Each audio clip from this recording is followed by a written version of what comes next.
तो अब देखो अपना नया चैप्टर स्टार्ट कर रहे हैं आज रजिस्ट्रेशन का। ये चैप्टर देखो सबसे इम्पोर्टेंट है। जो अपन ने पहले वाले चैप्टर पढ़े हैं आईटीसी वाला, वो चैप्टर पूरा का पूरा इस पे डिपेंड करता है। आईटीसी में हमने पढ़ा था कि जो आईटीसी मिलेगी वो केवल रजिस्टर्ड पर्सन को ही मिलेगी। तो अब वो रजिस्टर्ड पर्सन है, होता कौन है, किस प्रकार से वो रजिस्ट्रेशन करवाता है, कब करवाना होता है उसको, ये सब पढ़ेंगे अपन रजिस्ट्रेशन वाले चैप्टर में। यहाँ पे देखो सबसे पहले तो अपने पास सेक्शन आएंगे 22, 23 और 24। सेक्शन 22, 23 और 24, ये सेक्शन अपन को क्या बताएंगे, ये रजिस्ट्रेशन के सेक्शन रहेंगे। सेक्शन 22 तो हमें बताएगा एक लिमिट के बारे में, कि अगर किसी भी पर्सन का इस लिमिट से एक्सीड होता है, टर्नओवर एक्सीड करता है, तो उसे रजिस्ट्रेशन करवाना कंपलसरी रहेगा। मतलब जो भी स्पेसिफाइड इसमें देखो, कई स्टेट के लिए 10 लाख के लिए, कई के लिए 20 लाख की, और कई के लिए 40 लाख रुपए की। तो ये अपन पढ़ेंगे कि 10 लाख कहाँ पे एप्लीकेबल है, 20 कहाँ पे, और 40 लाख कहाँ पे एप्लीकेबल है। तो अगर उस पर्सन का उस जगह पे इस लिमिट को क्रॉस कर जाता है, क्या टर्नओवर है, तो उसको सेक्शन 22 के अकॉर्डिंग क्या करवाना पड़ेगा, रजिस्ट्रेशन करवाना पड़ेगा। ये तो 22 तो हो गया अपना 150 लिमिट का, लिमिट के बेस पे अपन को रजिस्ट्रेशन करवाना पड़ेगा। 23 अपन को किस बारे में बताता है, ये बताता है अपन को एग्जम्पशन के बारे में, कि किन किन लोगों को रजिस्ट्रेशन करवाना नहीं। अपन ने पढ़ा है स्टार्टिंग में भी कि मैंडेटरी रजिस्ट्रेशन। तो यहाँ पे मैंडेटरी रजिस्ट्रेशन के बारे में ना बताकर ये अपन को बताएगा कि किन किन सप्लाई या फिर किन किन लोगों को रजिस्ट्रेशन करवाना जरूरी नहीं है, उन्हें रजिस्ट्रेशन से एग्जम्प्ट किया गया है। वो अपन पढ़ेंगे सेक्शन 23 में। सेक्शन 24 अपन को बताएगा सेक्शन 22 का ओपोजिशन। ओपोजिशन कैसे बताएगा, जैसे 22 में तो अपन ने पढ़ा है कि अगर वो लिमिट क्रॉस करेगा तभी उसको रजिस्ट्रेशन करवाना पड़ेगा। लेकिन 24 अपन को ये बोलेगा कि आपका टर्नओवर चाहे कितना भी क्यों ना हो, आपको रजिस्ट्रेशन करवाना कंपलसरी रहेगा। अब वो किन किन लोगों को रजिस्ट्रेशन करवाना कंपलसरी रहेगा, इवन उनका टर्नओवर सिंगल रुपया भी हो तो भी उनको रजिस्ट्रेशन करवाना पड़ेगा। तो अब वो कौन कौन से पर्सन होंगे उनके बारे में अपन पढ़ेंगे सेक्शन 24 में। तो 24 हो जाएगा अपना कंपलसरी रजिस्ट्रेशन का। एक सेक्शन पढ़ेंगे अपन 25। सेक्शन 25 प्रोसेस का, उसमें अपन को रजिस्ट्रेशन की प्रोसेस एप्लीकेशन लगाना पड़ेगा, कब तक अपना रजिस्ट्रेशन हो जाएगा, और क्या क्या प्रोसेस उसकी रहेगी। तो देखो ये अपन पढ़ेंगे रजिस्ट्रेशन के चैप्टर में। सबसे पहले पढ़ेंगे थ्रेशोल्ड लिमिट के बारे में। अकॉर्डिंग टू सेक्शन 22 में अपन को लिमिट बताएगा कि अगर किसी भी पर्सन का टर्नओवर इस लिमिट को क्रॉस कर गया, तो उसको इमीडिएटली बेस पे रजिस्ट्रेशन करवाना पड़ेगा। जैसे लिमिट कई स्टेट में 10 लाख रुपए की है, कई में 20, कई में 40 लाख। जो रेट नॉर्मली क्वेश्चन पूछे तो अपन को बताना है 20 लाख। तो 20 लाख अगर मेरा टर्न ओवर कर गया 20 लाख से, तो मेरे को जिस दिन भी एक्सीड हुआ उसी दिन क्या करवाना पड़ेगा, रजिस्ट्रेशन करवाना पड़ेगा। 23 में अगर मैं कवर हो रहा हूँ, 23 में जो कवर होता है उसको रजिस्ट्रेशन करवाना जरूरी नहीं है, उसको रजिस्ट्रेशन किया गया है। 24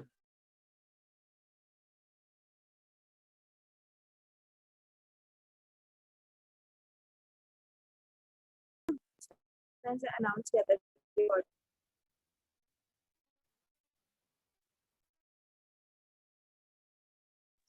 तो अब देखो स्टार्टिंग से स्टार्ट करते हैं अपन, रजिस्ट्रेशन के बारे में क्या बताया गया है। तो सबसे पहले देखो बता रहे हैं रजिस्ट्रेशन के बारे में, कि रजिस्ट्रेशन क्या होता है, किस प्रकार से ये लेना होता है। तो registration of any business entity, कोई भी बिजनेस एंटिटी, उसके लिए registration under the GST law imply, ये इम्प्लाई क्या करता है अपन को, ऑब्टेनिंग एक यूनिक नंबर। ये जो रजिस्ट्रेशन नंबर होता है ये एक यूनिक नंबर होता है from the concern tax authority से। और ये जो जीएसटी आई एन अपन को नंबर मिलता है, यूनिक नंबर, ये कहाँ से मिलता है, कंसर्न टैक्स अथॉरिटी से मिलता है, जहाँ पे अपन को रजिस्ट्रेशन करवाना पड़ता है for the purpose of collecting tax on behalf the government. ये रजिस्ट्रेशन क्यों करवाया जाता है, ताकि हम अपनी आउटवर्ड सप्लाई पे टैक्स को कलेक्ट कर सके, गवर्नमेंट के बिहाफ पे आउटवर्ड सप्लाई पे टैक्स कलेक्ट कर सके। एंड टू अवेल आईटीसी, और आईटीसी के लिए भी अपना रजिस्ट्रेशन रजिस्टर्ड होना जरूरी है। तो यहाँ पे बताया कि आउटवर्ड सप्लाई पे टैक्स कलेक्ट करने के लिए रजिस्ट्रेशन करवाना जरूरी है, और आउटवर्ड जो भी अपने इनवर्ड सप्लाई पे टैक्स चुका है उस टैक्स की क्रेडिट लेने के लिए भी हमें रजिस्ट्रेशन करवाना जरूरी होता है।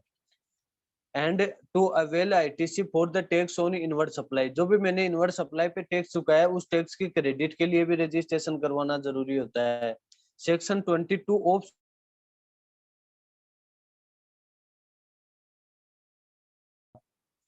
ये अपन को किस बारे में बताता है कि मैंडेट दैट एवरी पर्सन का मतलब हर एक व्यक्ति को रजिस्ट्रेशन,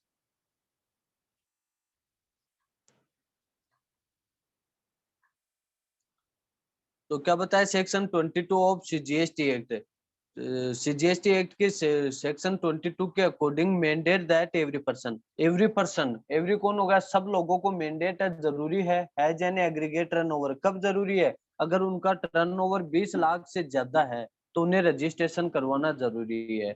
ये जो टर्नओवर देखा जाएगा ये कब का देखा जाएगा? रिलेवेंट फाइनेंशियल ईयर का देखा जाएगा। अगर रिलेवेंट फाइनेंशियल ईयर में उस पर्सन का एग्रीगेट टर्नओवर 20 लाख से एक्सीड है, 20 लाख से ज्यादा है, तो उसको रजिस्ट्रेशन करवाना जरूरी रहेगा। Is liable to be registered under the act, जिसका भी रिलेवेंट फाइनेंशियल ईयर में 20 लाख से ज्यादा टर्नओवर है तो उसको रजिस्ट्रेशन करवाना जरूरी रहेगा, वो रजिस्ट्रेशन के लिए लायबल रहेगा। उसके बाद क्या बता रहा है? However where such person make taxable supply, अगर कोई पर्सन टैक्सेबल सप्लाई कर रहा है। अब अपन को यहाँ पे बता रहा है कि जो भी एग्रीगेट टर्नओवर होगा वो क्या होता है। तो ये आपको मैंने स्टार्टिंग में बताया था जब अपन ने सेक्शन 9 पढ़ा था सीजीएसटी एक्ट का, वहां पे मैंने आपको बताया था कि एग्रीगेट टर्नओवर में हम किस किस को इंक्लूड करते हैं और किसको एक्सक्लूड करते हैं। तो एक बार दोबारा से रिवाइज करवा रहा हूँ कि अपन एग्रीगेट टर्नओवर में वहां पे क्या क्या लेते थे। सबसे पहले तो अपन एग्रीगेट टर्नओवर में लेते थे अपनी टैक्सेबल सप्लाई, जितने भी उस पर्सन ने टैक्सेबल सप्लाई की है। दूसरा अपन लेते थे अपनी एग्जम्प्टेड सप्लाई, जितनी भी उस पर्सन ने या फिर मैंने जो भी एग्जम्प्ट सप्लाई की है वो एग्जम्प्टेड सप्लाई लेते थे। तीसरा लेते थे अपन एक्सपोर्ट, तीसरा लेते थे अपन एक्सपोर्ट। और चौथा क्या लेते थे? अगर कोई भी मैंने इंटर ब्रांच इंटर स्टेट कोई भी सेम पेन से अगर कोई भी सप्लाई की है तो वो हो जाएगा अपना inter state supply. Inter state supply कौन सी होगी? जो मेरे मेरे सेम पेन से रजिस्टर्ड एंटिटी है उसको अगर मैंने कोई सप्लाई किया तो उसको भी हम एग्रीगेट टर्नओवर में इंक्लूड करेंगे। इन चार चीजों को अपन देखो एग्रीगेट टर्नओवर में इंक्लूड करते हैं। सबसे पहला आता है अपना टैक्सेबल टर्नओवर, टैक्सेबल सप्लाई का टर्नओवर। दूसरा एग्जम्प्टेड सप्लाई। तीसरा एक्सपोर्ट। चौथा आ रहा है अपना इंटर स्टेट, कोई भी अगर सेम पेन से रजिस्टर्ड ब्रांच में कोई भी सप्लाई की गई है तो उसको भी इंक्लूड करेंगे। अब अगर इन चारों का मिलाकर मेरा टर्नओवर एक्सीड करता है या तो 20 लाख से, या फिर गुड मॉर्निंग भैया, या तो 10 लाख से एक्सीड करता है, या फिर 20 लाख से एक्सीड करता है, या फिर 40 लाख से एक्सीड करता है, तो मेरे को उस स्टेट में क्या करवाना पड़ेगा? रजिस्ट्रेशन करवाना कंपलसरी रहेगा। लेकिन वहां पे मैंने ये भी बताया था कि जो एग्रीगेट टर्नओवर होता है उसमें इंक्लूड किसको नहीं करते। तो वहां पे मैंने बताया था आपको कि जीएसटी जो होता है, जीएसटी के जितने भी एक्ट हैं, सीजीएसटी हो गया, एसजीएसटी हो गया, यूटीजीएसटी और आईजीएसटी एंड कंपनसेशन, इन पांचों को हम एग्रीगेट टर्नओवर में इंक्लूड नहीं करेंगे। दूसरा मैंने ये बताया था, दूसरा इम्पोर्टेंट मैंने क्या बताया था वहां पे? मैंने आपको बताया था कि अगर कोई भी सप्लाई मैंने रिसीव की है, किसने? रजिस्टर्ड पर्सन ने, जो रजिस्ट्रेशन करवाने के लिए लायबल है, अगर उसने कोई ऐसी सप्लाई रिसीव की है जिसपे उसको आरसीएम में टैक्स खुद को देना पड़ रहा है तो उसको भी हम एग्रीगेट टर्नओवर में इंक्लूड नहीं करेंगे। खुद को टैक्स देना पड़ रहा है इसका मतलब क्या हुआ? जैसे फॉर एग्जांपल मेरा टर्नओवर 40 लाख रुपए है, अब मेरे को रजिस्ट्रेशन करवाना जरूरी है, लेकिन रजिस्ट्रेशन में जहां मेरे को जरूरी है उस टर्नओवर में मेरा क्या है? आरसीएम की कोई सप्लाई है, जो मैंने किसी, जैसे ये कोई रजिस्टर्ड पर्सन है उससे मैंने कोई भी आरसीएम वाली गुड्स खरीदी थी, वहां पे आरसीएम में अपने पढ़ रहा था कि कोई भी नोटिफाइड गुड्स या नोटिफाइड सर्विस की सप्लाई होती है ना, तो उनपे जो टैक्स चुकाने की लायबिलिटी होती है वो किसकी? सप्लायर के ना होकर रिसिपेंट की होती है। तो यहाँ पे ऐसे मैंने सप्लाई ली है, मतलब इनवर्ड सप्लाई की है, यहाँ पे मैंने खरीदा है। जो भी गुड्स या सर्विस खरीदी है वो आरसीएम में कवर हो रही है। तो अगर अब वो आरसीएम में कवर हो रही है तो उसको हम एग्रीगेट टर्नओवर में इंक्लूड नहीं करेंगे। लेकिन अब अगर वो ही गुड्स मैं किसको बेच रहा हूँ, जैसे उसकी आउटवर्ड सप्लाई कर रहा हूँ बी को, और वो ही गुड्स आरसीएम में अब पे करने के लिए लायबल कौन होगा, बी टैक्स पे करने के लिए लायबल होगा। तो इसी सिचुएशन में उस सप्लाई को हम एग्रीगेट टर्नओवर में इंक्लूड कर लेंगे। ठीक है। Yes, sir.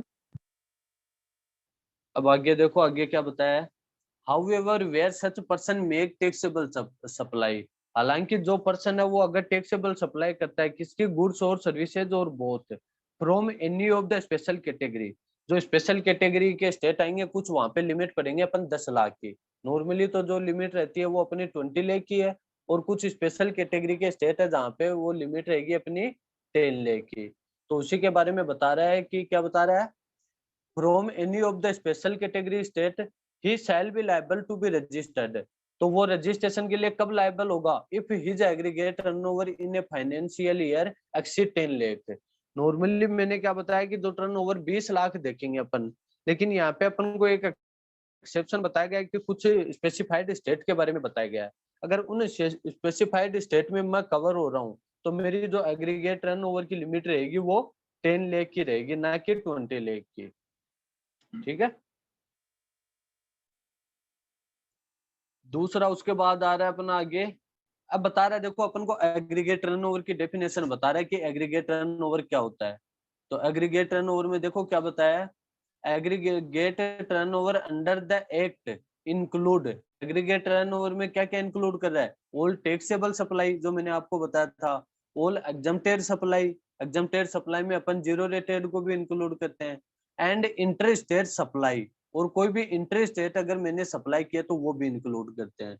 लेकिन इंक्लूड क्या नहीं करते, बट डज नॉट इंक्लूड, हम किसको इंक्लूड नहीं करेंगे, द इनवर्ट टैक्सेबल सप्लाई, कोई ऐसी सप्लाई जो मैंने खुद ने खरीदी है, उसका मैंने परचेज किया है अंडर द आरसीएम। आरसीएम में अगर कोई भी गुड्स या सर्विस मैंने खुद ने खरीदी है, मैंने इनवर्ट सप्लाई किया है, तो उसे हम एग्रीगेट टर्नओवर में इंक्लूड नहीं करेंगे। हालांकि अगर मैंने किसी अदर पर्सन को आउटवर्ड सप्लाई की है उसी आरसीएम वाली नोटिफाइड गुड्स या सर्विस की, तो हम उसे किसमें इंक्लूड कर लेंगे, एग्रीगेट टर्नओवर में इंक्लूड कर लेंगे। नॉर्मली जो एग्रीगेट टर्नओवर होता है वो किसका लिया जाता है, सेल्स का लिया जाता है। तो अगर मैंने खरीदा है तो वो ऑब्वियस सी बात है मेरा टर्नओवर कहाँ पे बना, आरसीएम में अगर मैंने कोई गुड्स खरीदी है तो वो मेरा टर्नओवर नहीं बना। अगर वो ही सप्लाई मैंने आउटवर्ड के रूप में की है तो वो मेरा टर्नओवर बन जाएगा। RCM reverse charge mechanism. If the person has a taxable and exempt supply as part of the turnover, अगर कोई पर्सन ऐसी सप्लाई कर रहा है जिसमें टैक्सेबल सप्लाई भी है और एग्जम्प्ट सप्लाई भी है, तो इसी सिचुएशन में अपन क्या करेंगे, उन दोनों का एग्रीगेट लेंगे। जैसे फॉर एग्जांपल बताया कि मशीन ऑयल एंड पेट्रोल, अगर मशीन ऑयल तो आपको पता है कि जीएसटी में टैक्सेबल है, लेकिन पेट्रोल अभी जीएसटी में टैक्सेबल नहीं है, वो जीएसटी में कवर नहीं होता है। तो जैसे फॉर एग्जांपल मेरा मशीन का टर्नओवर तो है 15 लाख रुपए, और पेट्रोल का टर्नओवर है मेरा 10 लाख रुपए। तो अगर अपन पेट्रोल तो मेरा एग्जम्प्टेड हो गया और मशीन ऑयल है वो टैक्सेबल हो गया। तो अगर अब हम पेट्रोल को एक्सक्लूड कर देंगे, बाहर कर देंगे, तो 20 लाख से मेरा कम टर्नओवर रहेगा, मुझे रजिस्ट्रेशन करवाना जरूरी नहीं रहेगा। लेकिन ये क्या बोल रहा है कि आप रजिस्ट्रेशन पर्पज के लिए वो एग्जम्प्टेड सप्लाई का भी जो आपका टर्नओवर है उसे इंक्लूड करो टैक्सेबल सप्लाई में। तो मेरा जैसे 15 लाख रुपए 15 लाख तो टैक्सेबल सप्लाई का टर्नओवर हो गया, और 10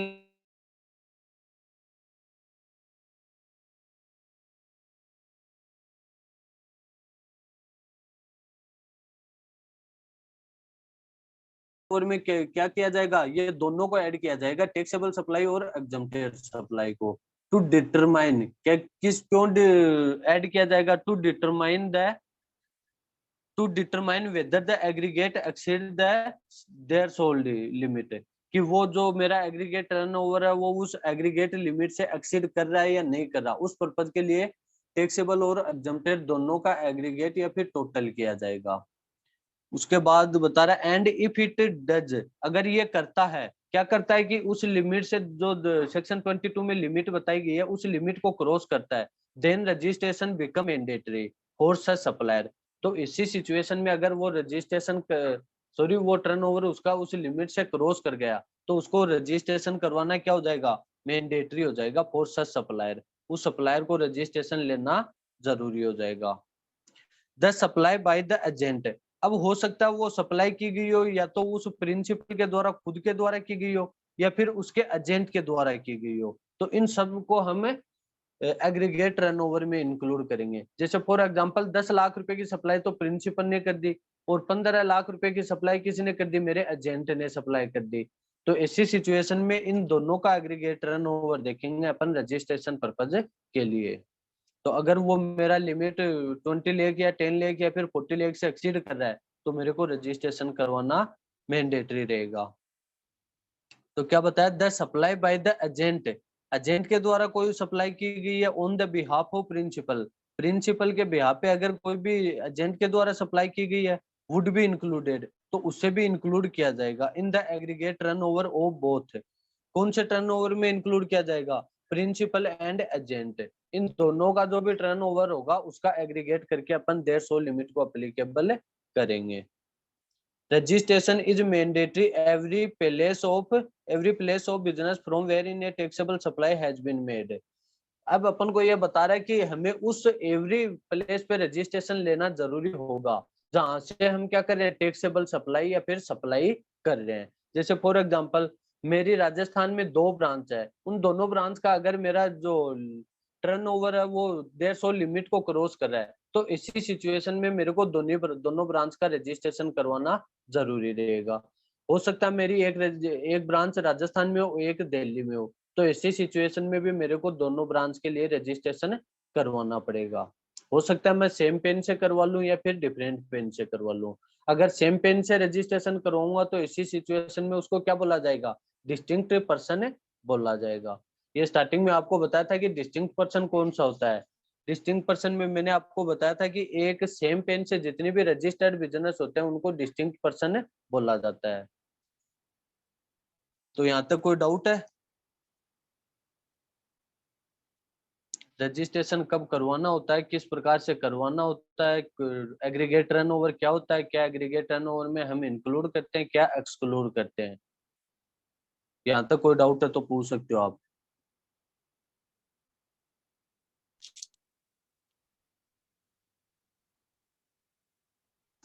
तो उसके बाद देखो अपना आगे आ रहा है the registration under GST. Registration जो जीएसटी में करवाया जाता है वो किया जाता है, वो किस बेस पे किया जाता है, वो रजिस्ट्रेशन अपना पेन बेस होता है। जीएसटी में जो भी रजिस्ट्रेशन होता है वो पेन बेस होता है। रजिस्ट्रेशन के लिए हमारे पास पेन होना जरूरी है। लेकिन अब देखो आधार को भी इंक्लूड कर दिया है इसमें। हम हमारे पास अगर आधार भी है तो हम रजिस्ट्रेशन करवा सकते हैं, लेकिन डिफरेंस इतना ही रहेगा कि पेन में अपन को इजीली रजिस्ट्रेशन मिल जाता है और आधार में अपन को कंप्लायंस है वो ज्यादा करने पड़ते हैं। थोड़ा सा टिपिकल हो जाता है उस सिचुएशन में रजिस्ट्रेशन करवाना। तो नॉर्मली अगर पूछे तो कोई जो अपना जीएसटी में रजिस्ट्रेशन होता है वो पेन बेस्ड रजिस्ट्रेशन होता है। The registration under GST is PAN based. GST में जो रजिस्ट्रेशन होता है वो पेन बेस्ड होता है एंड स्टेट स्पेसिफाई, और स्टेट स्पेसिफाई होता है। स्टेट स्पेसिफाई का मतलब हो गया, जैसे फॉर एग्जांपल मेरी एक ब्रांच तो राजस्थान में है, एक ब्रांच अगर मेरी दिल्ली में है, तो दोनों ब्रांच के लिए मेरे को अलग अलग स्टेट में अलग अलग रजिस्ट्रेशन लेना पड़ेगा। ठीक है, अगर 2 स्टेट या 2 से ज्यादा स्टेट में मेरी ब्रांच है तो उन सारे स्टेट में मेरे को रजिस्ट्रेशन करवाना पड़ेगा। अब जो भी जीएसटी रजिस्ट्रेशन होता है ये देखो 15 डिजिट का नंबर होता है, 15 डिजिट का अल्फा न्यूमेरिक नंबर होता है, जिसको अपन क्या बोलते हैं, GSTIN बोलते हैं। जीएसटी का मतलब तो जीएसटी होगा, हो गया, IN का मतलब आइडेंटिफिकेशन नंबर हो गया, goods and services and tax identification number. ये अपना GSTIN हो गया। Is a 15 digit number. ये क्या होता है, 15 नंबर का डिजिट होता है and is certified of registration, और रजिस्ट्रेशन का एक सर्टिफिकेट होता है। Incorporating the GSTIN is made available to the applicant upon registration. Registration के लिए हमें ये नंबर होना जरूरी है। उसी पर्सन को रजिस्टर्ड माना जाएगा जिसके पास GSTIN नंबर होता है। अब उसके बाद देखो अपन को GSTIN के बारे में बता रहे हैं कि जो GSTIN 15 डिजिट का होता है वो किस प्रकार से होता है। तो सबसे पहले अपन को बता रहा है यहाँ पे देखो ये बाय मिस्टेक लिखा हुआ है, यहाँ पे 1 नंबर कर लेना, यहाँ पे 2, यहाँ पे 3, यहाँ पे 4 5, इस प्रकार से कर लेना इनको। तो सबसे पहले बता रखा है कि जो अपना 15 डिजिट का जो GSTIN होता है वो किस प्रकार से होता है। तो सबसे पहले अपन को बता रहा है द फर्स्ट 2 डिजिट, पहले जो 2 डिजिट होंगे वो किसको रिप्रेजेंट करेंगे, वो स्टेट कोड को रिप्रेजेंट करेंगे। जैसे फॉर एग्जांपल मैं राजस्थान का हूं तो स्टार्टिंग के 2 जो नंबर रहेंगे वो मेरे राजस्थान के स्टेट कोड को रिप्रेजेंट करेंगे। 2 के बाद में अगले जो 10 या फिर अगले जो 10 डिजिट रहेंगे वो क्या रहेंगे, वो मेरे एग्जिट पेन नंबर रहेगा।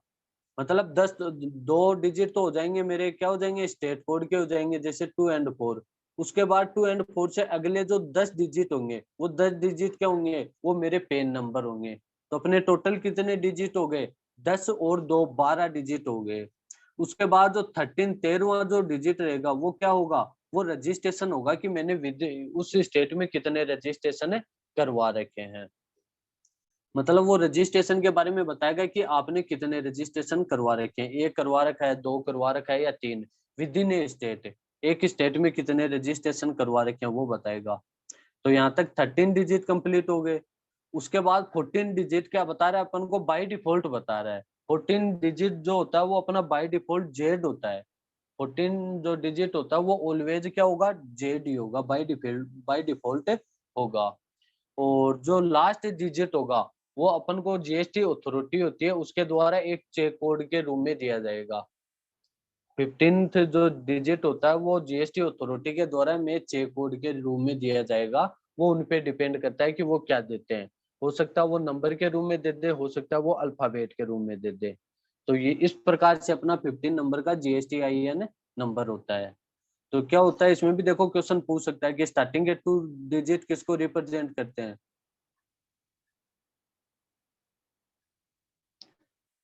तो 2 डिजिट डिजिट किसको रिप्रेजेंट करता है, स्टार्टिंग के 2 डिजिट तो रिप्रेजेंट करता है अपना स्टेट।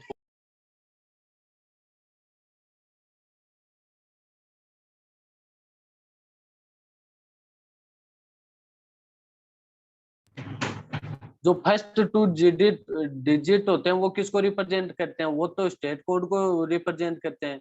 फर्स्ट 2 के बाद में अगले जो 10 डिजिट होते हैं वो हमारे जो भी रजिस्ट्रेशन करवाने के लिए लायबल पर्सन है उसका क्या होता है, उसका पेन नंबर होते हैं वो 10 डिजिट। 13 डिजिट होता है वो क्या होता है, वो विद इन स्टेट मैंने कितने रजिस्ट्रेशन करवा रखे हैं उसकी संख्या होती है। और उसके बाद 13 के बाद 14 आ रहा है, 14 डिजिट क्या होता है, वो बाय डिफॉल्ट जेड होता है। और लास्ट जो डिजिट होता है वो क्या होता है, चेक कोड होता है उस स्टेट का, जो अपन को अप्रोप्रिएट अथॉरिटी के द्वारा डिस्ट्रीब्यूट किया जाता है। यहाँ तक कोई डाउट है तो आप पूछ सकते हो।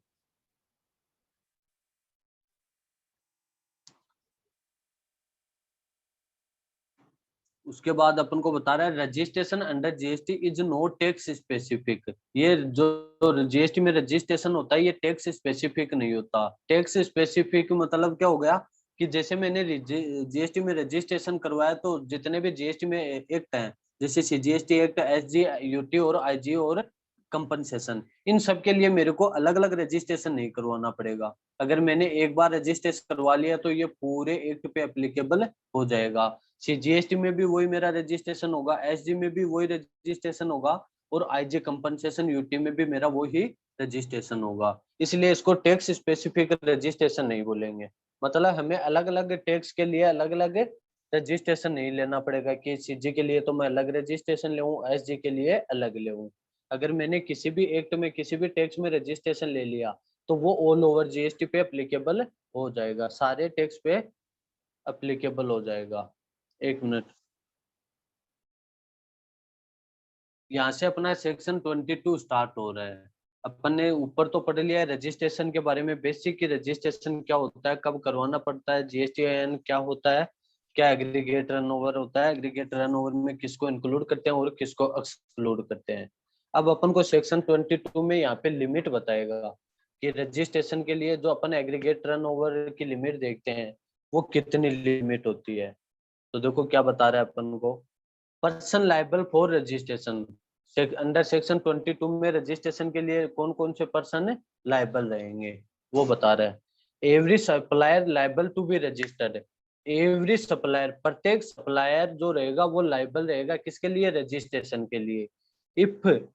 If aggregate turnover in financial year, अगर उसका एग्रीगेट टर्नओवर है फाइनेंशियल ईयर का वो एक्सीड कर रहा है किससे, या तो 20 लाख से, और स्पेशल कैटेगरी का स्टेट है तो 10 लाख से। अगर इस लिमिट से वो एक्सीड कर रहा है तो अंडर सेक्शन 22 उसमें रजिस्ट्रेशन करवाना उसको मैंडेटरी हो जाएगा। तो यहाँ पे अपन को क्या बताया है कि कोई भी सप्लायर जिसका टर्नओवर 20 लाख, और स्पेशल कैटेगरी के लिए, स्पेशल कैटेगरी के जो स्टेट होते हैं, 4 स्टेट होते हैं, वो कौन कौन से होते हैं मैं बताऊंगा। तो अगर उन स्टेट में मैं कवर हो रहा हूँ तो वहां पे तो चेक करेंगे अपन 10 लाख, और उनके अलावा जो स्टेट है उनमें अपन चेक करेंगे 20 लाख। अगर इस लिमिट से मेरा टर्नओवर एक्सीड कर रहा है तो मेरे को रजिस्ट्रेशन करवाना कंपलसरी रहेगा, मैंडेटरी रहेगा। अब देखो क्या बताया, every supplier shall be liable to be register under this act, इस एक्ट में रजिस्ट्रेशन करवाना जरूरी रहेगा। इन द स्टेट, कहाँ पे करवाना रहेगा, इन द स्टेट, उस स्टेट या फिर उस यूटी में, other than special category state है, जो भी अपने पास 4 स्पेशल कैटेगरी के स्टेट हैं, उन 4 कैटेगरी के स्टेट के अलावा जहाँ पे भी मैं सप्लाई कर रहा हूँ, जहाँ पे भी मेरा बिजनेस है, वहां पे अगर वो स्टेट है तो उस स्टेट में रजिस्ट्रेशन करवाना पड़ेगा, यूटी है तो यूटी में रजिस्ट्रेशन करवाना पड़ेगा। Category state from where he makes a taxable supply, उस स्टेट या फिर उस यूटी से, जिस स्टेट या जिस यूटी से मैं क्या कर रहा हूँ, टैक्सेबल सप्लाई कर रहा हूँ, या तो गुड्स की या फिर सर्विस की या फिर बोथ की, तो मेरे को रजिस्ट्रेशन करवाना मैंडेटरी होगा।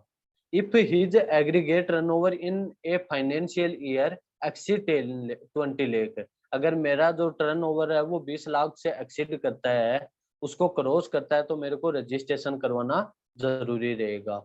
However, where such person make taxable supply, अगर कोई पर्सन टैक्सेबल सप्लाई कर रहा है, कहाँ पे कर रहा है, स्पेसिफाइड कैटेगरी के स्टेट में कर रहा है, या तो गुड्स की या सर्विस की या फिर बोथ की, तो इसी सिचुएशन में जो अपन ने 20 लाख पढ़ा है वो लिमिट कितनी हो जाएगी, वो लिमिट हो जाएगी अपनी 10 लाख की। ठीक है, उसके बाद देखो क्या बताया कि with effect from 1 April 19 notification is issued with exempt any person from registration as following. अब देखो वो लिमिट के बारे में अपन को बता रखा है कि किस प्रकार से कितनी लिमिट अपन को देखनी है। तो देखो क्या बताया, सबसे पहले अपन को बता रखा है 10 लाख की लिमिट, 10 लाख की लिमिट बता रखी है। तो 10 लाख की लिमिट मैंने आपको बताया कि ये कहाँ पे एप्लीकेबल होगी, ये केवल जो स्पेसिफाइड कैटेगरी के स्टेट है वहीं पे एप्लीकेबल होगी। अगर वहां का कोई सप्लायर है तो ऐसी सिचुएशन में उसका टर्नओवर अपन 10 लाख चेक करेंगे। अब वो स्टेट कौन कौन से हैं, जैसे सबसे पहला हो गया मणिपुर, दूसरा हो गया मिजोरम, तीसरा हो गया नागालैंड, चौथा हो गया त्रिपुरा। अगर इन 4 स्टेट में मैं कवर हो रहा हूँ और इन 4 स्टेट में मेरी जो भी गुड्स या सर्विसेज या फिर बोथ, इन दोनों का जो टर्नओवर है मेरा 10 लाख से एक्सीड करता है, तो मेरे को क्या करवाना पड़ेगा, रजिस्ट्रेशन करवाना पड़ेगा। जैसे फॉर एग्जांपल मैं मणिपुर का हूँ या फिर मिजोरम का हूँ, और वहां पे मैं जो भी सप्लाई कर रहा हूँ उसका टर्नओवर मेरा 10 लाख से एक्सीड नहीं है, तो मेरे को रजिस्ट्रेशन करवाना जरूरी नहीं है। अगर वो ही मेरा जो टर्नओवर है वो 10 लाख से एक्सीड कर गया तो इसी सिचुएशन में मेरे को रजिस्ट्रेशन करवाना जरूरी रहेगा। ठीक है, ये देखो 10 लाख की लिमिट देखी जाएगी, ये किसके लिए देखी जाएगी, ये फर्स्ट बात तो अपन चेक करेंगे स्पेशल कैटेगरी के स्टेट में, दूसरी चेक करेंगे ये गुड्स के केस में भी चेक करेंगे और सर्विस दोनों के केस में चेक करेंगे।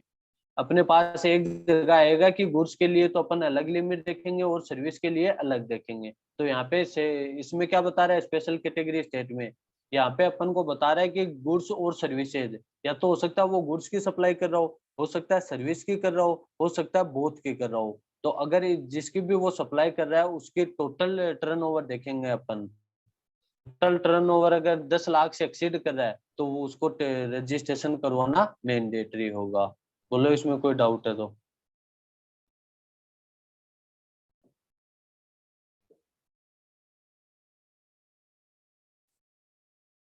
10 लाख की लिमिट होती है और उनके अलावा जो स्टेट है वहां पे 20 लाख है। तो अपन ने स्टार्टिंग में क्या पढ़ा था कि नॉर्मली जो टर्नओवर की लिमिट देखी जाएगी वो 20 लाख की देखी जाएगी, लेकिन ये जो 10 लाख की लिमिट है वो एक अपना एक्सेप्शन हो गया। ठीक है। 20 लाख का एक एक्सेप्शन हो गया कि इन स्पेसिफाइड कैटेगरी के स्टेट में तो अपन देखेंगे 10 लाख की लिमिट, अदरवाइज जो टर्नओवर की लिमिट देखी जाएगी वो 20 लाख की देखी जाएगी। 20 लाख की कैसे देखेंगे अपन, वो ही देखो देखेंगे अपन गुड्स की सप्लाई कर रहा है या फिर सर्विस की सप्लाई या फिर बोथ की। तो हम जो टर्नओवर लेंगे वो इन दोनों का लेंगे। अगर गुड्स की सप्लाई कर रहा है तो गुड्स का भी लेंगे, और सर्विस का ले रहा है तो सर्विस की लेंगे। और अगर दोनों की सप्लाई कर रहा है वो पर्सन, तो वो सप्लायर, तो हम इन दोनों का एग्रीगेट टर्नओवर लेंगे। लेकिन ये जो 20 लाख की लिमिट रहेगी ये कहाँ पे एप्लीकेबल होगी?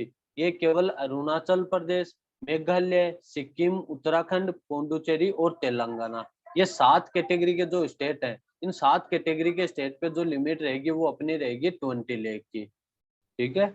अगर कोई नॉर्मली पूछे कि रजिस्ट्रेशन की लिमिट कितनी है तो आपको बताना है 20 लाख है। अगर कोई स्पेसिफाइड कैटेगरी की बात करे तो बताना आपको 10 लाख है। लेकिन अब एक कुछ ऐसे स्टेट होते हैं जो इन दोनों में ही कवर नहीं होते ना। तो जैसे अपना दिल्ली है, राजस्थान हो गया, गुजरात हो गया, पंजाब हरियाणा हो गया, ये देखो ना तो 10 लाख में कवर हुआ ना ही 20 लाख में कवर हुआ।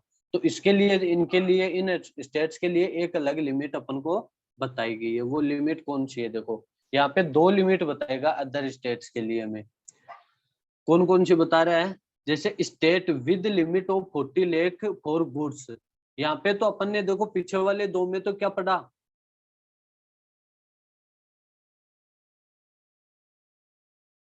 दोनों के लिए पढ़ी थी यहाँ पे कि गुड्स पे भी 20 लाख ही है तो सर्विस के केस में भी 20 लाख ही है। यहाँ पे अपन ने पढ़ा कि गुड्स के केस में भी 10 लाख है तो सर्विस के केस में भी 10 लाख है। लेकिन अब अपन को यहाँ पे क्या बता रहा है कि इन जो अपन ने 4 और 6 10, 2 2 4 6, ये 10 स्टेट है। इन 10 स्टेट में अगर मैं कवर नहीं हो रहा हूँ, इनके अलावा अदर किसी स्टेट से मैं बिलोंग कर रहा हूँ, तो उस स्टेट में हम गुड्स के लिए तो जो टर्नओवर की लिमिट देखेंगे वो देखेंगे लिए 40 लाख। 40 लाख किसके लिए देखेंगे? केवल गुड्स के लिए। अगर मैं गुड्स की सप्लाई कर रहा हूँ तो इसी सिचुएशन में तो मेरा टर्नओवर देखा जाएगा 40 लाख। अगर मैं सर्विस की सप्लाई कर रहा हूँ तो मेरा टर्नओवर देखा जाएगा 20 लाख देखा जाएगा, अगर सर्विस की सप्लाई कर रहा हूँ तो। ठीक है। अब जो ये अदर स्टेट कौन से हो गए, ये ऑटोमेटिक अपन को पता चल जाएगा जब अपन इन 10 स्टेट का नाम याद कर लेंगे। तो जैसे अपना हो गया राजस्थान, हो गया पंजाब, गुजरात, हरियाणा, दिल्ली, हिमाचल, आसाम, जम्मू कश्मीर वगैरह। इन सारे स्टेट में जो एग्रीगेट टर्नओवर की लिमिट रहेगी वो कितनी रहेगी? वो गुड्स के लिए तो रहेगी 40 लाख और सर्विस के लिए रहेगी 20 लाख। ठीक है। अब अगर आपको कोई डाउट आ रहा है तो वो पूछो, अदरवाइज मैं पूछूं।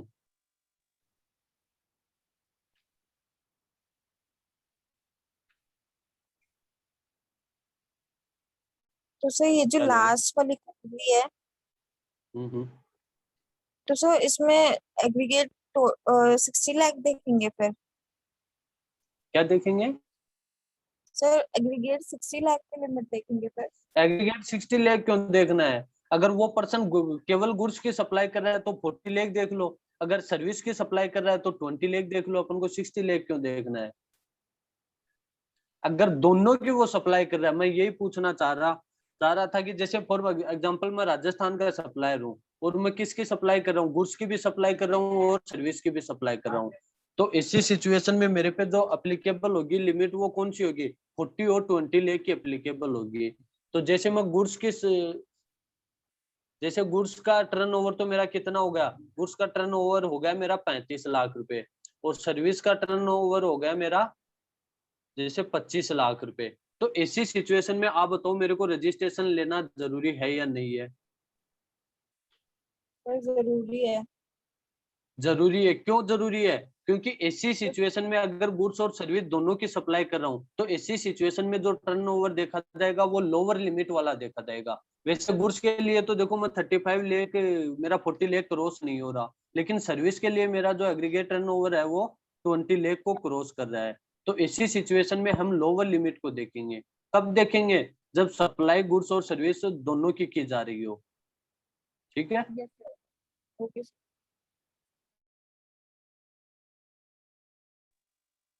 तो यहाँ तक कोई डाउट है कि 10, 20 और 40 लाख की लिमिट कहाँ कहाँ पे किस प्रकार से अप्लीकेबल होगी? मैंने नहीं सर। बताया कि नॉर्मली जो एग्रीगेट टर्नओवर की लिमिट होती है वो 20 लाख होती है। लेकिन स्पेशल कैटेगरी के स्टेट के लिए अपन देखेंगे 10 लाख की लिमिट। उसके अलावा जो अदर स्टेट हैं, उन स्टेट में गुड्स के लिए तो 40 लाख की लिमिट रहेगी और सर्विस के लिए 20 लाख की लिमिट रहेगी। अब अगर इन दोनों में अगर दोनों सप्लाई हो रही हो तो ऐसी सिचुएशन में हम लोअर लिमिट को कंसीडर करेंगे। जैसे फॉर एग्जांपल मेरा गुड्स का तो टर्नओवर है वो 30 लाख रुपए और सर्विस का जो टर्नओवर है वो मेरा 25 लाख रुपए है। तो इसी सिचुएशन में मेरे को रजिस्ट्रेशन करवाना जरूरी हो जाएगा, मतलब लोअर लिमिट को हम कंसीडर करेंगे। उसके बाद देखो कुछ रजिस्टर नोट के बारे में बता रहा है अपन को। Where any person make taxable supply, अगर कोई पर्सन टैक्सेबल सप्लाई कर रहा है किसकी, गुड्स और सर्विसेज और बोथ की, from any special category state. From any special category state का मतलब हो गया कि हो सकता है मैं अरुणाचल प्रदेश 20 लाख वाले स्टेट से भी सप्लाई कर रहा हूँ और 10 लाख वाले स्टेट से भी सप्लाई कर रहा हूँ। तो इसी सिचुएशन में जो टर्नओवर की लिमिट रहेगी वो कौन सी एप्लीकेबल होगी मुझ पे, वो लिमिट हो जाएगी मेरे पे लोअर लिमिट एप्लीकेबल हो जाएगी। ठीक है। जैसे फॉर एग्जांपल मैं मणिपुर सिक्किम का हूँ, सिक्किम में अगर मैं कोई सप्लाई कर रहा हूँ तो नॉर्मली अपन क्या देखते हैं, 20 लाख की लिमिट देखते हैं। लेकिन अब अगर मैं सिक्किम के बजाय नागालैंड या फिर त्रिपुरा में भी कोई सप्लाई कर रहा हूँ तो जो मेरी टर्नओवर की लिमिट देखी जाएगी वो कौन सी देखी जाएगी, 10 और 20 में से दोनों में से जो लोअर लिमिट होती है वो देखी जाएगी। दूसरा अपन को बता रहा है when a business is transferred on account of succession or otherwise as a going concern then transfer or successor shall be liable to obtain fresh registration. ये क्या बता रहा है देखो, ये अपन को बता रहा है कि जब कोई गोइंग कंसर्न के बेस पे अगर किसी बिजनेस का ट्रांसफर कर दिया जाए, जैसे फॉर एग्जांपल ए की यहाँ पे ए है, ए ने अपना बिजनेस किसको ट्रांसफर कर दिया, बी को ट्रांसफर कर दिया। ए क्या था, रजिस्टर्ड पर्सन था, रजिस्टर्ड पर्सन था और ए ने अपना गोइंग कंसर्न के बेस पे बी को अपना बिजनेस ट्रांसफर कर दिया। अब बी हो सकता है कि पहले ऑलरेडी रजिस्टर्ड हो या फिर हो सकता है ऑलरेडी अनरजिस्टर्ड हो, रजिस्टर्ड ना हो। तो इसी सिचुएशन में ये बता रहा है कि अगर गोइंग कंसर्न के बेस पे बिजनेस का ट्रांसफर किया जाता है तो जो ट्रांसफरी होता है, ट्रांसफरी कौन, ये बी, इसको रजिस्ट्रेशन करवाना कंपलसरी रहेगा। क्यों कंपलसरी रहेगा, क्योंकि एक का एग्रीगेट टर्नओवर एक्सीड था उस लिमिट से, तभी तो उसने ऑलरेडी रजिस्ट्रेशन करवा रखा था ना। तो अब देखो मैंने क्या बताया था दूसरा, कि जो जीएसटी में रजिस्ट्रेशन होता है वो पेन बेस होता है। इनने तो जो रजिस्ट्रेशन ले रखा था वो अपने पेन से ले रखा था। अब बी को जो रजिस्ट्रेशन मिलेगा, फ्रेश रजिस्ट्रेशन करवाना पड़ेगा इसे, वो खुद के पेन के बिहाफ पे करवाना पड़ेगा, इसको खुद के पेन से रजिस्ट्रेशन करवाना पड़ेगा। तो रजिस्ट्रेशन करवाना क्यों पड़ेगा, अगर ए रजिस्टर्ड पर्सन है इट मींस क्या हुआ, उसका टर्नओवर उस लिमिट से क्रॉस कर रहा है, तो अब बी को भी ऐसी सिचुएशन में कंपलसरी रजिस्ट्रेशन करवाना पड़ेगा। When a business is transferred, अगर कोई बिजनेस ट्रांसफर कर दिया जाता है on account of succession or otherwise as going concern, अगर गोइंग कंसर्न की कंडीशन में अगर कोई बिजनेस का ट्रांसफर कर दिया जाता है, देन ट्रांसफरी या तो ट्रांसफरी या फिर successor shall be liable to obtain fresh registration. तो उसको क्या करना पड़ेगा, उसको जो भी अपना ट्रांसफरी या फिर सक्सेसर रहेगा उसको फ्रेश रजिस्ट्रेशन लेना पड़ेगा। जैसे ए ने अपना बिजनेस किसको ट्रांसफर कर दिया, बी को ट्रांसफर कर दिया। तो ऐसी सिचुएशन में ए तो क्या था, रजिस्टर्ड पर्सन था, और बी क्या है, बी हो सकता है कि वो ऑलरेडी रजिस्टर्ड हो। अगर ऑलरेडी रजिस्टर्ड है तो उसको रजिस्ट्रेशन नहीं लेना पड़ेगा, अगर ऑलरेडी रजिस्टर्ड नहीं था तो ऐसी सिचुएशन में उसको इमीडिएटली रजिस्ट्रेशन करवाना पड़ेगा। ठीक है, सेकंड नोट में फर्स्ट नोट में दोनों में कोई डाउट है तो पूछ सकते हो।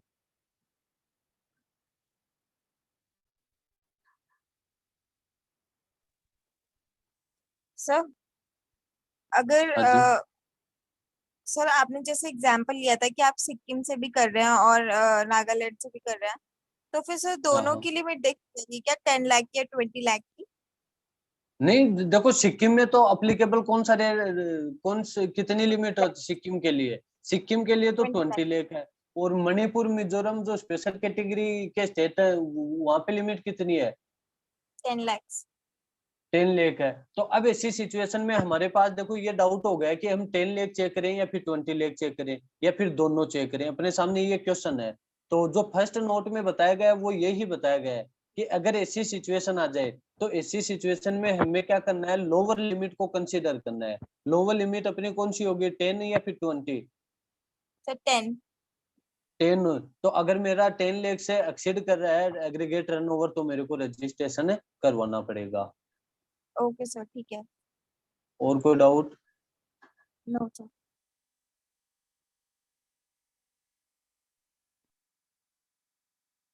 अब उसके बाद देखो थर्ड नोट क्या बता रहा है। थर्ड नोट अपन को बता रहा है जो ऊपर पढ़ा उससे ही रिलेटेड बता रहा है अपन को।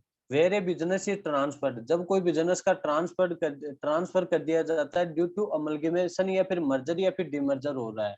अगर किसी बिजनेस का मर्जर या डिमर्जर हो रहा है तो ऐसी सिचुएशन में जो ट्रांसफर ही रहेगा उसको क्या करवाना पड़ेगा, रजिस्ट्रेशन करवाना पड़ेगा। कब रजिस्ट्रेशन करवाना पड़ेगा, जिस दिन वो इनकॉर्पोरेशन हुआ उस बिजनेस का, वहां से रजिस्ट्रेशन करवाना पड़ेगा। जैसे दो बिजनेस का मर्ज होके कोई तीसरी एंटिटी बनी है, तो जिस दिन वो तीसरी एंटिटी का इनकॉर्पोरेशन हुआ उसी दिन उसको क्या करवाना पड़ेगा, रजिस्ट्रेशन करवाना पड़ेगा। ठीक है। Yes sir. यहाँ तक कोई डाउट है तो आप पूछ सकते हो। नहीं सर।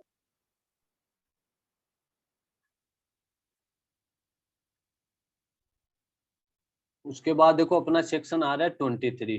23 का मैंने हेडिंग क्या बताया था कि किन किन लोगों को रजिस्ट्रेशन करवाना कंपलसरी नहीं है, रजिस्ट्रेशन के लिए किन किन को एग्जम्प्ट किया गया है।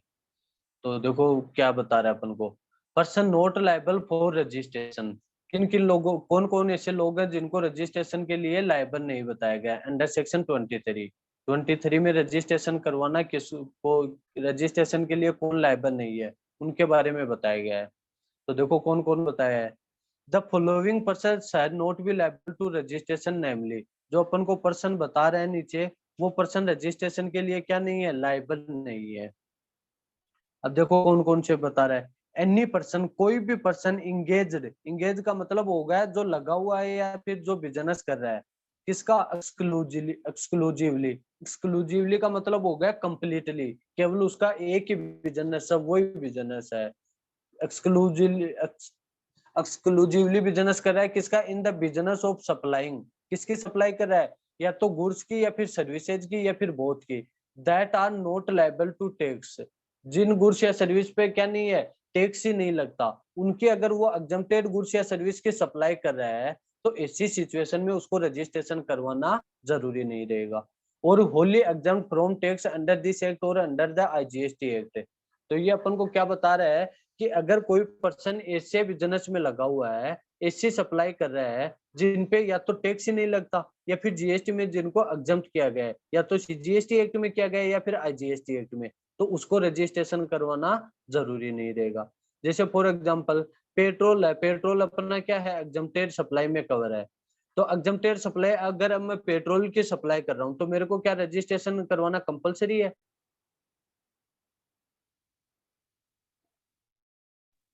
Sir hello. हाँ जी। बच्चे पेट्रोल पे तो लगता ही नहीं है ना जीएसटी। हाँ तो वो तो बता रहा हूँ ना, तो पेट्रोल पे जीएसटी नहीं लगता है, इसका मतलब क्या हो गया, वो एग्जम्प्ट सप्लाई तो है अपनी, उस पे यस सर। टैक्स थोड़ा लगता है। तो अब अगर हाँ मैं सर। ऐसी सप्लाई कर रहा हूँ जिसपे या तो टैक्स लगता ही नहीं है, वो सप्लाई कौन सी है जिसपे टैक्स लगता ही नहीं है, या फिर वो होली एग्जम्प्ट है या तो जीएसटी एक्ट में या फिर आईजीएसटी में, तो ऐसी सिचुएशन में मेरे को रजिस्टर करवाना जरूरी नहीं है, मैं रजिस्ट्रेशन के लिए लायबल नहीं रहूंगा, चाहे तो मेरा एग्रीगेटर कितना ही क्यों ना रहे। तो कोई डाउट तो इसमें। No sir. ओके। लेकिन अगर इसी क्वेश्चन में अपन को ये बोलते कि मैं एग्जाम सप्लाई भी कर रहा हूँ और टेक सप्लाई भी कर रहा हूँ तो फिर क्या होगा। तो सर टैक्सेबल सप्लाई अगर कर रहे हैं तो टैक्सेबल सप्लाई के लिए देखेंगे कि अगर वो लिमिट से एक्सीड हो जाती है तो फिर बिल्कुल ऐसी लाइबिलिटी। सिचुएशन में हम सेक्शन 22 को अप्लीकेबल करेंगे, अगर टैक्सेबल और एग्जाम्प्ट दोनों का कर रहे हैं सप्लाई तो। यहाँ पे 23 में अपन को सप्लाई क्या बोल रहा है, एक्सक्लूसिवली। ये देखो यस क्या बोला है यहाँ पे, एक्सक्लूसिवली कर रहा है, किस सप्लाई कर रहा है, ये तो जो उन गुड्स या सर्विस की कर रहा है जिसपे टैक्स लगता ही नहीं है, या फिर जिनको क्या किया गया है जीएसटी या फिर आईजीएसटी एक्ट में क्या किया गया, एग्जम्प्ट किया गया है। गवर्नमेंट ने कोई भी नोटिफिकेशन इशू करके जिन गुड्स या सर्विस को एग्जम्प्ट कर दिया है उसकी सप्लाई में अगर कोई सप्लाई लगा हुआ है उसे वो रजिस्ट्रेशन के लिए लायबल नहीं होगा। ठीक है। उसके बाद दूसरा कौन पर्सन आ रहा है, दूसरा आपको बता रहा है इन एग्रीकल्चरिस्ट। इन एग्रीकल्चर मतलब हो गया एक किसान, तो प्रोड्यूसर, जो भी वो अपनी लैंड से, कल्टीवेशन लैंड से क्या कर रहा है, कोई भी प्रोड्यूस कर रहा है, कोई भी जितने भी उसने प्रोडक्शन को प्रोडक्ट बनाया है वो प्रोडक्ट की क्या सप्लाई कर रहा है, इस सिचुएशन में भी उसको रजिस्ट्रेशन करवाना है। इन एग्रीकल्चर एक किसान to the extent of supply, वो सप्लाई कर रहा है प्रोड्यूस की सप्लाई कर रहा है out of cultivation of land, जो उसने कल्टीवेशन ऑफ लैंड से प्रोड्यूस किया है, उस प्रोडक्ट की अगर वो सप्लाई कर रहा है तो इसी सिचुएशन में वो भी रजिस्ट्रेशन के लिए लायबल नहीं होगा। अब वो भी सप्लाई कर रहा है, वो जो भी प्रोड्यूसर है वो होता है, नोट का मतलब होता है उनको कोई भी इंडिविजुअल और एचओ या तो फर्म कंपनी उनको इंक्लूड नहीं करना है। एग्रीकल्चरिस्ट में कौन आएगा, इंडिविजुअल या फिर HO, undertake cultivation of land, जो अंडरटेक कल्टीवेशन ऑफ लैंड को किसके रूम में कर, या तो अपने लेबर रूम में वो कल्टीवेशन ऑफ लैंड कर रहा है, मतलब अपने खुद की मेहनत वो एग्रीकल्चर का काम कर रहा है, या by the labour of family, या फिर अपने फैमिली मेंबर की हेल्प से वो कोई भी एग्रीकल्चर